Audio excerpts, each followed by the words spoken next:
क्या भारत में हिंदू होना गुनाह हो गया है? अगर यकीन ना हो तो खुद जान लीजिए। नमस्कार मित्रों, राजस्थान चौपड़ पर आपका स्वागत है और फिर से हम आपके साथ हाजिर हैं। मित्रों, क्या आपको मालूम है कि जब भारत और पाकिस्तान का बंटवारा हुआ था, तब मोहम्मद अली जिन्ना ने इस बात पर भी खूब बवाल किया था कि जब मजहब के आधार पर पाकिस्तान का नाम पाकिस्तान है, तो भारत का नाम भी हिंदुस्तान होना चाहिए।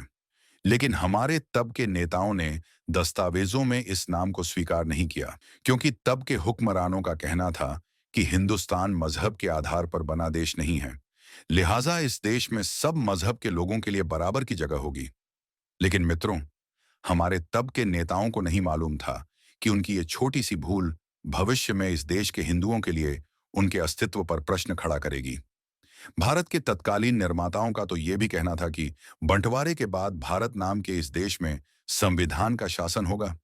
लेकिन अब ऐसा लग रहा है कि संविधान भी हिंदुओं के लिए महज एक छलावा बनकर रह गया है।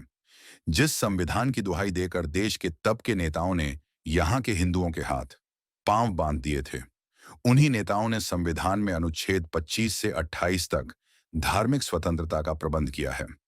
संविधान की इस धार्मिक स्वतंत्रता की माने तो इस देश में रहने वाला कोई भी व्यक्ति अपने धर्म की अभिव्यक्ति के लिए स्वतंत्र होगा।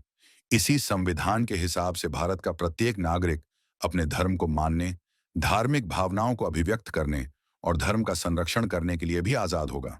लेकिन अब लगता है कि संविधान द्वारा दिया गया ये अधिकार भी हिंदुओं के लिए एक छलावा है।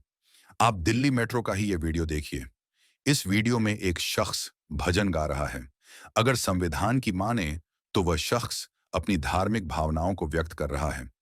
लेकिन मेट्रो में भजन गाने वाले इस शख्स को सीआईएसएफ द्वारा तुरंत गिरफ्तार कर लिया गया। ना सिर्फ गिरफ्तार कर लिया गया बल्कि उसे माफी भी मंगवाई गई।